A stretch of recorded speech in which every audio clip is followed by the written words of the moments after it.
অনেক দিন আগের কথা। এক শান্তিপূর্ণ গ্রাম, শান্তিনগর।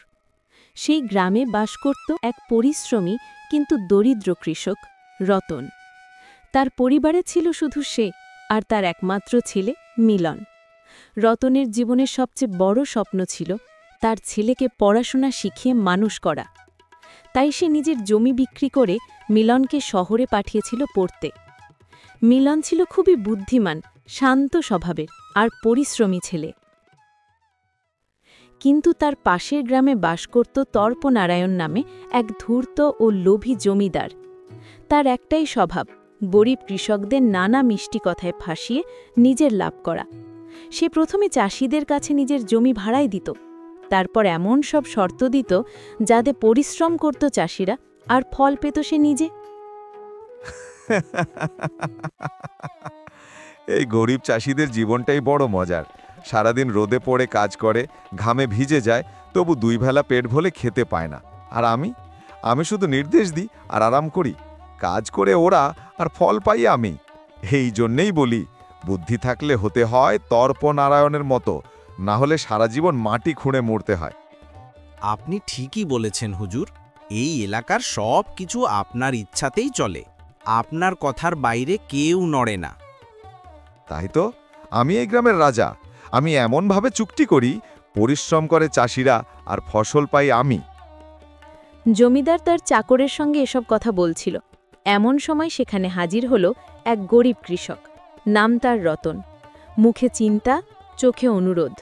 হুজুর, শুনেছি আপনি চাষিদের জমি ভাড়ায় দেন। হ্যাঁ, ঠিকই শুনেছ। আমি জমি ভাড়ায় দিই, কিন্তু আমার কিছু শর্ত থাকে যা মানতে হয়। আমি রাজি আছি হুজুর। 1 বছরের জন্য আমি আপনার জমিতে চাষ করতে চাই। আমার নাম রতন। আমি পাশের গ্রাম মোহনপুর থেকে এসেছি। ঠিক আছে, তবে শর্ত মানতে হবে। আপনি বলুন হুজুর, আমি সব শর্ত মানতে রাজি। শর্ত এই যে, তুমি আমার জমিতে যেই ফসল ফলাবে তার অর্ধেক তোমার হবে আর অর্ধেক আমার। ঠিক আছে মালিক, আমি রাজি আছি। রতন জমিদারের শর্ত মেনে নিল। কাগজে সই করে সে বাড়ি ফিরে গেল।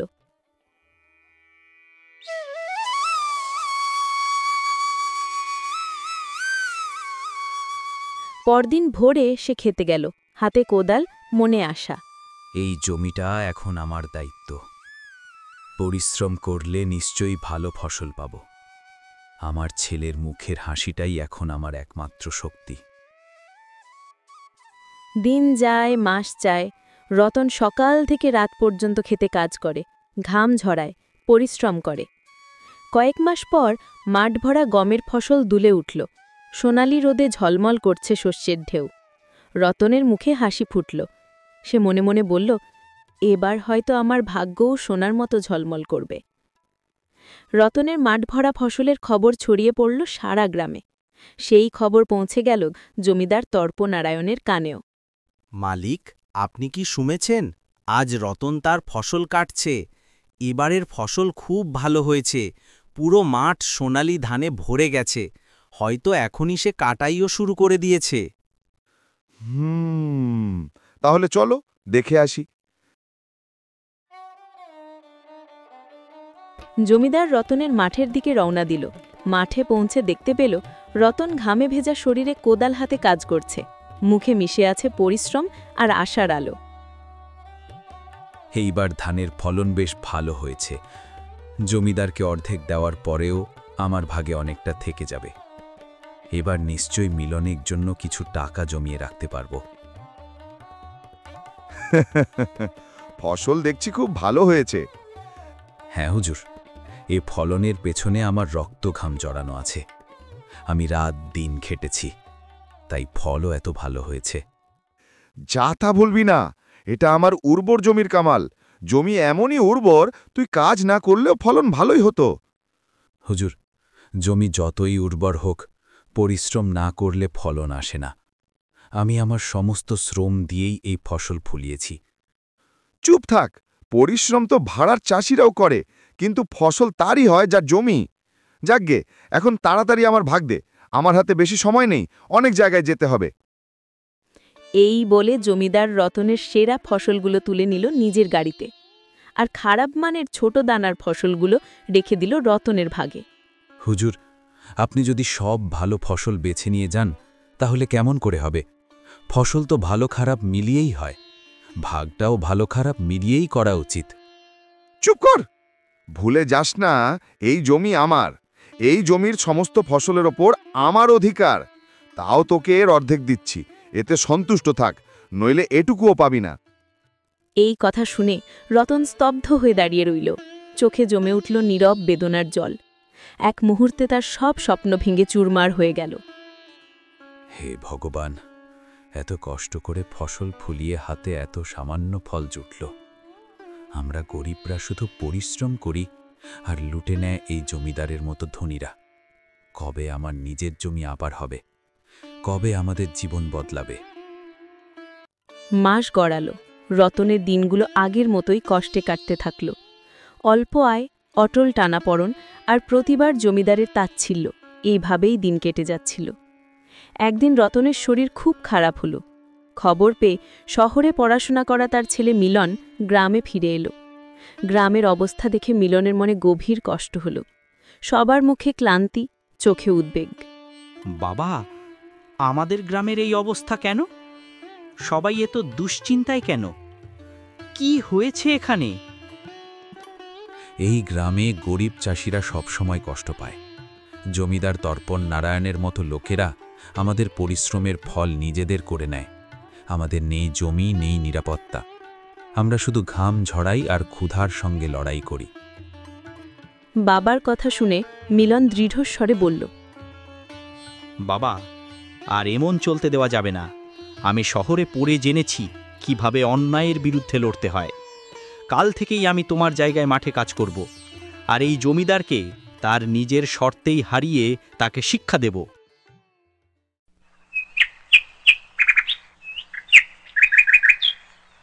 পরদিন সকালেই মিলন জমিদার তর্পনারায়ণের সামনে গিয়ে দাঁড়াল, বুক ভরা সাহস নিয়ে। তুমি কে ছেলে? তোমায় তো কখনো দেখিনি এখানে। হে মালিক, আমি শহরে পড়াশোনা করতাম। আমি আপনার কিছু জমি ভাড়ায় নিতে চাই, চাষের জন্য। তুমি তুমি কি চাষ করতে পারবে? তুমি তো পড়াশোনা করেছো, কলম ধরার লোক কোদাল ধরবে কেমন করে? মালিক, আমি পড়াশোনা করেছি ঠিকই, কিন্তু আমি একজন চাষির ছেলে। মাটির গন্ধ, ফসলের যত্ন, এইগুলো আমার রক্তে মিশে আছে। আমি জানি কিভাবে জমি ভালো করে চাষ করতে হয়। এই ছেলেটা শহর থেকে এসেছে, নিশ্চয়ই চাষের কিছু জানে না। একে এমন শর্ত দেব যাতে সব ফসল আমার হয় আর পরিশ্রম তার। ঠিক আছে ছেলে, তুমি জমি নিতে পারবে, তবে কিছু শর্ত আছে। বলুন মালিক, কি শর্ত? আমি সব শর্তে রাজি। তুমি যে ফসল ফলাবে তার অর্ধেক আমার, অর্ধেক তোমার। তবে আমি ওপরের অংশ নেব, অর্থাৎ গাছের মাথা। সোনালি শীর্ষদানা আমার থাকবে, তুমি নেবে নিচের অংশ। রাজি তো? ঠিক আছে মালিক, আমি রাজি। এমন শর্ত বললেন তেমনই হবে। এই বলে জমিদার মুখে সন্তুষ্টি নিয়ে ফিরে গেল। ভাবল এবার সহজেই সব লাভ হবে তার। কিন্তু সে জানে না মিলনের মধ্যে এমন এক ধৈর্য আর তীক্ষ্ণ বুদ্ধি আছে যা শীঘ্রই জমিদারের চাতুরির পাল্টা উত্তর দেবে।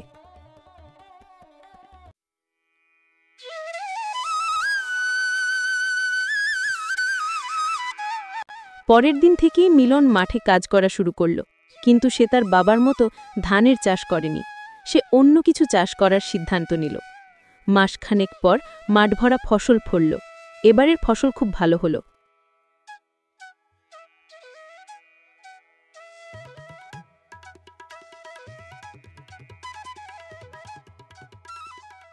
মালিক, আজ পথে মিলনের সঙ্গে দেখা হয়েছিল। সে বলল কাল সকালেই ফসল কাটবে। সে বলল তার ক্ষেতে দারুণ ফসল ফলেছে। ভালোই হয়েছে। যত বেশি ফসল ফলাবে তত বেশি লাভ। সব তো আমারই গুদামে আসবে।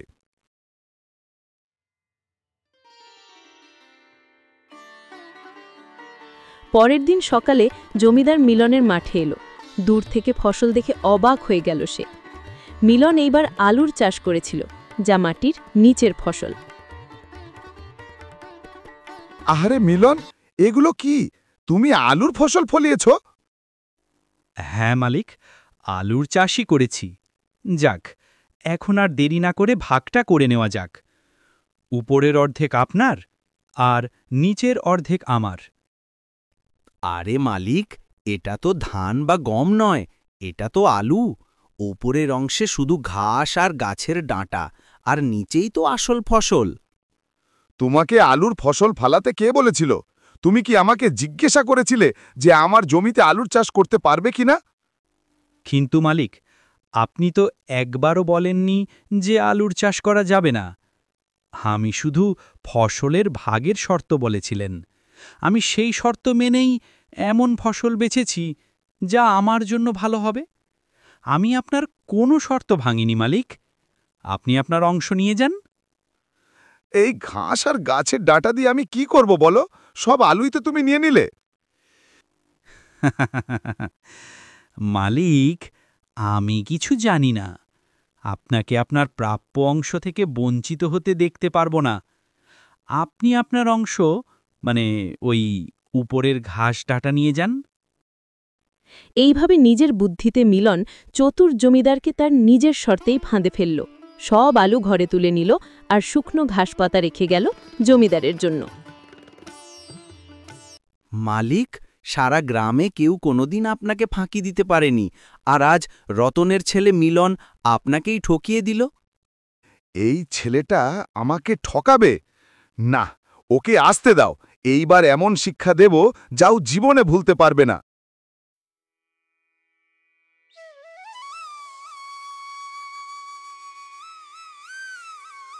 কয়েকদিন পর মিলন আবার গেল জমিদারের বাড়িতে। প্রণাম মালিক, কেমন আছেন? আরে মিলন, তুমি বলো, আবার কি চাইছো? মালিক, আমি আবারও আপনার জমি ভাড়ায় নিতে চাই। ঠিক আছে, কিন্তু এইবার শর্ত ভালো করে শুনে নাও। এইবার তোমার কোনো চালাকি চলবে না। এইবার আমি নিচের অংশ নেব আর তুমি ওপরের অংশ পাবে। রাজি তো? রাজি মালিক, এবার ফসলের উপরের ভাগই আমার হবে। এইবার মিলন আবার মাঠে নেমে গেল আর চাষ শুরু করল ধানের ফসলের। দিন কেটে গেল, ধানের গাছ বড় হতে লাগল আর সোনালি শীষে ভরে গেল মাঠ। বাহ, ফসল তো চমৎকার হয়েছে। এবার দেখা যাক কিভাবে সেই বেঈমান জমিদার নিজের শর্তেই ধরা খায়। কিছুদিন পর জমিদার আবার মিলনের মাঠে এলো। দূর থেকে সোনালি ধান দেখে তার মুখ হাঁ হয়ে গেল। এই কি, মিলন তো এবার ধানের চাষ করেছে। এই ছেলেটা আমার ভাবনার চেয়েও অনেক বেশি চতুর। প্রণাম মালিক, দেখুন, এবার আমি ধানের ফসল লাগিয়েছি। আপনার শর্ত অনুযায়ী উপরের অংশ আমার, নিচের অংশ আপনার। এইভাবে নিজের বুদ্ধিতে মিলন আবারও জমিদারকে হারিয়ে দিল। ওপরের সোনালি ধান নিজের ঘরে তুলে নিল আর খালি গাছের গোড়া রেখে গেল জমিদারের জন্য। মালিক, সারা গ্রামে কেউ কোনোদিন আপনাকে ফাঁকি দিতে পারেনি, আর আজ রতনের ছেলে মিলন আপনাকেই ঠকিয়ে দিল। তুই ঠিকই বলছিস। আমি ওকে একটা ছেলে মানুষ ভেবেছিলাম, কিন্তু সেই ছেলেই আমাকে দুবার বোকা বানিয়ে দিল। পরের বার ওকে এমন শিক্ষা দেব যাতে বুঝবে জমিদার তর্পনারায়ণকে। ধানের ফসল ঘরে তোলার পর মিলন কিছুটা শস্য নিজের জন্য রাখল আর বাকিটা গ্রামের গরিব মানুষদের মধ্যে বিলিয়ে দিল। রতন আর মিলন দুজনেই খুব খুশি। দিন কেটে গেল, আবার এলো নতুন ফসলের সময়। বাবা, এবার আবার জমিদারের কাছে যাই। তার কাছ থেকে আবার ভাড়ায় জমি নেব। দেখি এইবার কি শর্ত দেয় আর কি বুদ্ধি দেখায়। এই বলে মিলন জমিদার তর্পনারায়ণের বাড়িতে গেল। আচ্ছা, আবার এলি? দেখছি আমার সঙ্গে মেলামেশা করতে তোর খুব শখ।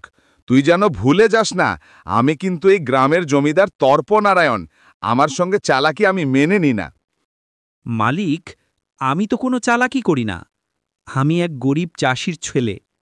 চালাকি তো আপনারাই করেন, যারা আমাদের মতো গরিবদের মেহনতের ফায়দা তোলেন। নিজের মুখ সামলে কথা বলিস মিলন, এখানে বড় বড় কথা বলার দরকার নেই। ঠিক আছে মালিক, কাজের কথায় আসি। আমি আবারও আপনার জমি ভাড়ায় নিতে চাই। বলুন, এইবার আপনার কি শর্ত? তুই নিজেকে বড় চালাক মনে করিস না? তাহলে এইবার শোন, ফসলের ওপরের অংশ আর নিচের অংশ দুটোই আমার হবে, আর মাঝের অংশ তোর। অবশ্যই রাজি মালিক, আপনি যেভাবে বলবেন সেভাবেই হবে। এবার মাঠে কাজ শুরু করি তাহলে। জমিদার খুশি মনে মাথা নাড়ল, ভাবল এবার নিশ্চয়ই সে জিতবে। কিন্তু সে জানত না মিলন এবারও তার থেকে এক ধাপ এগিয়ে গেছে। এইবার মিলন লগন আর কঠিন পরিশ্রমের সঙ্গে চাষ শুরু করল। মাসখানেক পরই মাঠ ভরা ফসল ফলল। বাবা, এইবার কি ফসল লাগিয়েছিস? এবার এমন এক ফসল লাগিয়েছি যার উপরের আর নিচের অংশ জমিদার নিয়ে গেলেও আসল ফসল আমার ভাগেই থাকবে। এইবারও জমিদার নাকানি চুবানি খাবে। বেশ, তুই এইভাবেই চালিয়ে যা। কয়েকদিন পর ফসল তোলার সময় এলো। জমিদার আর তার চাকর মিলনের মাঠের দিকে রওনা দিল। মালিক, এইবার তো আপনি এমন শর্ত রেখেছেন, উপরের অংশও আপনার, নিচের অংশও আপনার। এইবারও সে বাঁচবে না, নিশ্চয়ই হেরে যাবে। একদম ঠিক বলেছিস। আমি এইবার এমন ফাঁদ পেতেছি যে মিলন আর পালাতে পারবে না। এইবার তর্পনারায়ণের আসল বুদ্ধি দেখবে সবাই। এইভাবে কথা বলতে বলতে দুজন মাঠে পৌঁছল। আর মাঠে পৌঁছেই জমিদার যা দেখল তাতে তার চোখ কপালে উঠে গেল। পুরো মাঠ জুড়ে আখ, লম্বা, মিষ্টি আর মোটা আখে ভরে গেছে চারদিক। মালিক, এই ছেলেটা তো আপনাকেই হারিয়ে দিল আবার। এখন দেখুন, উপরের আর নিচের অংশ তো আখের পাতাগুলো আর শিকড়, আর আসল ফসলটা তো মাঝখানে। ওহ না, আবার বোকা বানালো আমাকে। এই ছেলেটা তো আমার থেকেও বেশি বুদ্ধিমান। প্রণাম মালিক। দেখুন, এবার কিন্তু আমি আপনার শর্তই মেনেছি।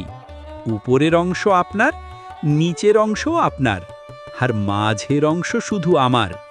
তাই এই আখগুলো আমি নিয়ে যাচ্ছি, আপনি বাকিটা রেখে দিন। ওরে চাষার বাচ্চা, বেশি চালাকি করিস না। মালিকের সঙ্গে প্রতারণা করা মানে আগুন নিয়ে খেলা। অন্যের হকের জিনিস মেরে নেওয়াকে প্রতারণা বলা হয়। গরিব চাষিদের কঠোর পরিশ্রম করিয়ে তাদের উপযুক্ত পরিশ্রমিক না দেওয়াকে প্রতারণা বলা হয়। সাদাসিধে চাষিদের ফাঁসিয়ে তাদের জমি দখল করে নেওয়াকে চালাকি বলা হয়।